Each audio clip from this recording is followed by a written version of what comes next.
আসসালামু আলাইকুম। আশা করি সবাই ভালো আছেন। লিখিত পরীক্ষার প্রিপারেশন নিয়ে আমাকে কিছু স্টুডেন্ট কমেন্ট করেছে যে লিখিত পরীক্ষার প্রিপারেশনটা কীরকমভাবে নিলে ভালো হয়। তো এই বিষয়ে আজকে আমরা আলোচনা করব।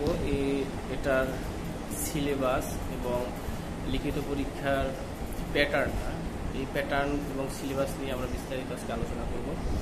প্রথমে আগে আমাদের প্যাটার্নটা নিয়ে যদি আলোচনা করি, আমাদের পরীক্ষাগুলো বিভিন্ন সেন্টারে হয়ে থাকে, মানে বিভিন্ন কর্তৃপক্ষ নিয়ে থাকে পরীক্ষাটা। এর মধ্যে পাওয়ার সেক্টরটা মূলত ম্যাক্সিমাম টাইমটাই বুয়েটে আমরা দিয়ে থাকি, বুয়েটে দিতে অভ্যস্ত। আর বুয়েটে না নিলেও যদি কর্তৃপক্ষ নিজেরাও নেয় তাহলেও পাওয়ার সেক্টরের একটা পাওয়ার সেলে দেয়া ফিক্সড একটা প্যাটার্ন আছে, সেই প্যাটার্নটাকে ফলো করে পরীক্ষা নিয়ে থাকে। এর মধ্যে বিআরইবি যে পরীক্ষাগুলো নিয়ে থাকে এটা ওদের একান্ত নিজস্ব প্যাটার্ন, এটা পাওয়ার সেলকে ফলো করে না।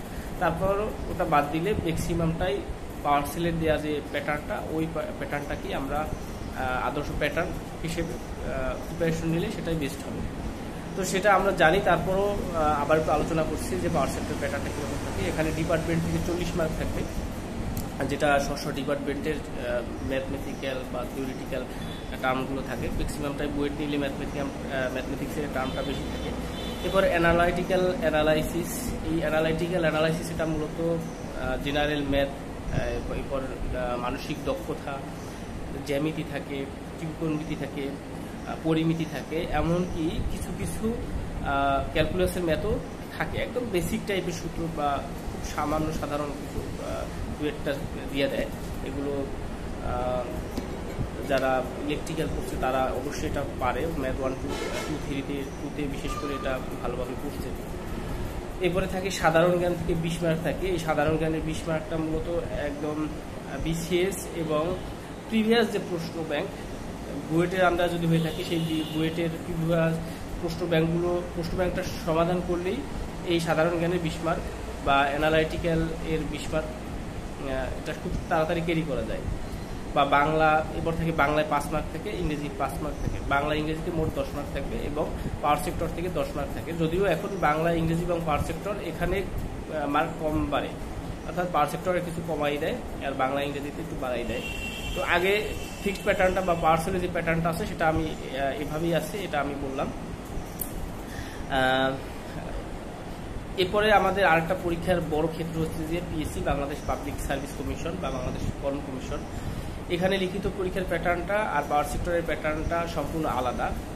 4 ঘন্টা ব্যাপী লিখিত পরীক্ষা দিতে হয় এখানে এবং বাংলা 40 মার্ক থাকে, ইংরেজি 40 মার্ক থাকে, সাধারণ জ্ঞান 40 মার্ক থাকে এবং আমাদের স্ব ডিপার্টমেন্ট থেকে 80 মার্ক থাকে। এবং এখানে পাশের সিকুয়েন্সটাও একটু অন্যরকম, প্রত্যেকটা বিষয়ে পাশ করা লাগলেও এখন 45% স্ব ডিপার্টমেন্টে পাস মার্ক তোলা সহ সব মিলিয়ে 45% এরকম, হয়তো 25% সম্ভবত 25% স্ব ডিপার্টমেন্ট সহ টোটালি 45% মার্ক পেলেই ভাইবার জন্য তাকে সুযোগ দেওয়া হয়।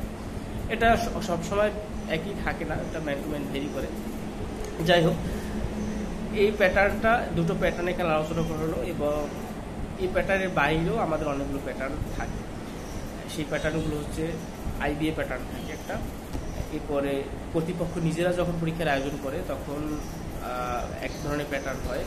এটাকে এই কর্তৃপক্ষ যদি নিজেরা আয়োজন করে থাকে তাহলে সেই প্যাটার্নটা হয় এমসিকিউ হয়, ম্যাক্সিমামটা এমসিকিউ টাইপের হয়। আর যদি লিখিত টাইপের হয় তাহলে খুব সাধারণ প্রশ্নই হয়ে থাকে, যেমন হচ্ছে কিছু কিছু পরীক্ষা যেমন কম্বাইন্ড সার্কুলার থাকে, যেমন পানি উন্নয়ন বোর্ড, সেখানে তারা নিজেরাই আয়োজন করে থাকে এবং তার প্যাটার্নটা একটু অন্যরকম হয়ে থাকে।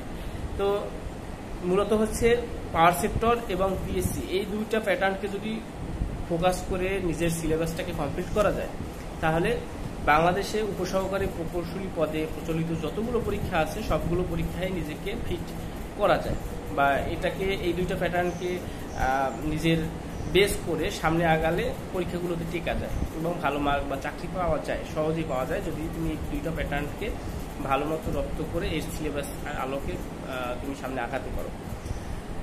এছাড়াও দেখা যায় পায়রা বন্দর কর্তৃপক্ষর সার্কুলার হয় বা বারটনের সার্কুলার হয় বা এরকম 1 পোস্ট 2 পোস্টের সার্কুলার হয়, সেখানে তার পরীক্ষাগুলো নিজেরা নিয়ে থাকে এবং সেটা তাদের নিজস্ব একদম নিয়ে থাকে, প্যাটার্নে নিয়ে থাকে। তো এটা বড় কথা না, আমার একটা বেস প্যাটার্নকে ফোকাস করতে হবে। সেই বেস প্যাটার্নটাকে নিয়ে আমরা কথা বলছি যে সেই বেস প্যাটার্ন দুইটা হওয়া উচিত, পাওয়ার সেক্টর এবং পিএসসি। এই দুটো প্যাটার্ন, লিখিত পরীক্ষার প্যাটার্নকে যদি তুমি ফলো করতে পারো বা তুমি বেস করতে পারো, তাহলে যে কোনো পরীক্ষায় খুব অনায়াসেই তুমি লিখতে পারবে।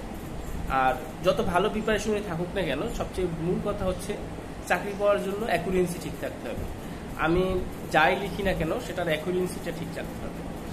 আমি একটা ম্যাথ আমার কমন পড়ছে, 8টা বিভাগীয় ম্যাথে 8টা বিভাগীয় ম্যাথ কমন পড়ছে, কিন্তু আমার বেখেয়ালবশত যদি কোনো একটা ম্যাথ ভুল হয়ে যায়, তাহলে সেখানে আমার আর কিছু করার থাকলো না। আমি যতই পাই না কেন, প্র্যাকটিসের অভাবে সেটা যদি আমার ভুল হয়ে যায়, তাহলে আমার ওই পরীক্ষায় আমি আর সুযোগ পাবো না, পরের ধাপে যাওয়ার সুযোগ পাবো না। সুতরাং আমার যেটা সবচেয়ে বেশি খেয়াল রাখতে হবে সেটা হচ্ছে আমার লেখার অ্যাকুরেসি ঠিক রাখতে হবে, অর্থাৎ আমি নির্ভুলভাবে কতটা অ্যান্সার করতে পারছি। আমার 100 মার্ক অ্যান্সার করার দরকার নেই, আমার 65 থেকে 70 মার্ক পাইলেই আমি পরবর্তী ধাপে যেতে পারবো। তো 65 থেকে 70 মার্ক আমি একদম নির্ভুলভাবে যদি লিখি, বাকি 30 মার্ক আমি টাচ না করলাম, সমস্যা কি? আমি 100 মার্ক তাড়াহুড়ো করে টাচ না করে আমি 80 মার্কের একদম সলিড অ্যান্সার করলাম, নির্ভুল অ্যান্সার করলাম, এবং সেখান থেকে আমার 75-72 মার্ক টিকে গেল। এটাই হচ্ছে আসল পরীক্ষা। এইভাবে যদি পরীক্ষা দেওয়া যায়, তাহলে সেটা থেকে সফলতাটা বেশি পাওয়া যায়। তো আজকে আমরা শুধু এই পরীক্ষার প্যাটার্ন নিয়ে আলোচনা করলাম। পরবর্তী ভিডিওতে এই প্যাটার্নের আলোকে পড়াশোনা বা সিলেবাস নিয়ে আমরা কথা বলব। ধন্যবাদ।